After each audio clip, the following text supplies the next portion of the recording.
plates.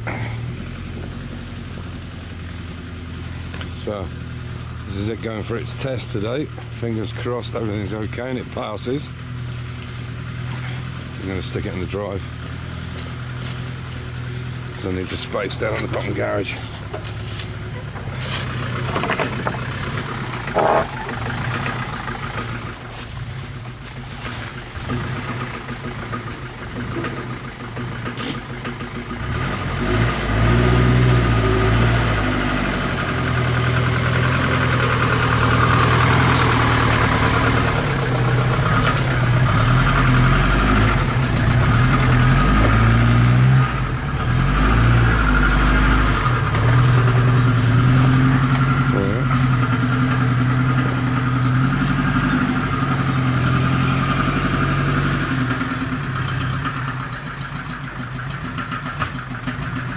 The brakes are good on that now.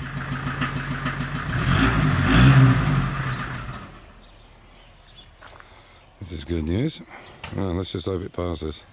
So here we are at OMTC, which is the Austrian MOT station, and the van's just going in now. Fingers crossed it all works. I'll let you know. Okay, so there's all the new cylinders there on the back, which you've seen before. So this is the drum. So the issue is the brake pressure and the brake strength is perfect, because it's all clean and brand new and everything else. The problem is there's an ovulation in this drum. So when they've got it on the brake meter, what it's doing, it's juddering the meter. So what it means is they're kind of ovulated. That's an exaggeration. They're probably just a few thou they need to be taken off. But what I'll do is take it to a friend of mine, and he'll clean up these inside of these drums and get them back true round. What we'll do is we'll put a dial indicator gauge on it, and it'll see how much it's out. I mean, we're talking thousandths of an inch, but it's enough to show on the... You don't feel it on the pedal though, do you? No, no, in the pedal. You don't feel it physically on the pedal. You don't feel that a judder on it, but when it's on the machine, obviously it's going to show every little inconsistency. So that's that one.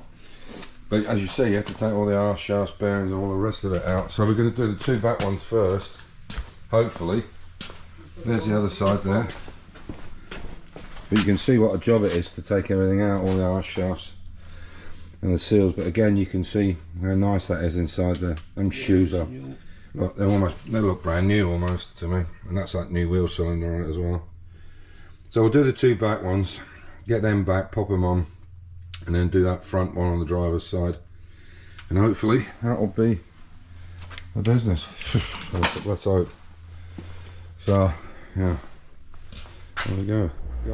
Right, so it's parked up back where it was before, and Mia's taking the expansion joint, or the joint off the prop shaft, so we can put a new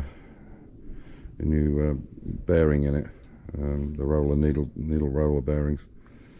So he's going to take it down to Bosnia with him and see if he can get it replaced. But we don't think there's any rings internally for the snap rings to go into to stop the caps and the roller bearings coming out. So he's going to see if we can get it machined. And when he comes back in 2 weeks, hopefully it'll all be good. We will see. Go. Okay, so there's the connection of the prop shaft. We had to take the grease nipple out because obviously there's a lot of suction on the spline there. And there you can see quite clearly the damaged cap there. So it's broken. I think it's complete. Ah no, it's completely broken on that side. You can see it in there. So this is the new one, the new Hardy Spicer, and that's a perfect fit. But we're fairly sure. You can see on this one, it's got like little wedges in it. I don't know if that shows better. It might show a little bit better. You can see there's like wedges in it, so you've got to push it up, take them out, push the cap as usual, but without the circlips. So what we're hoping is we can machine these two yokes to accept these snap rings in there. Once that's done, you can't drive to the UK with it like that. I mean, that's just, yeah, it's going to go anytime. I mean, once one of them goes, there's no support on it. So that's it. So in 2 weeks' time, hopefully we'll have this back, pop it on. Job's good, and we get a test on it. So as usual, stay safe, keep the faith, enjoy your hobby, and yeah, be good to each other. Take care. Bye for now.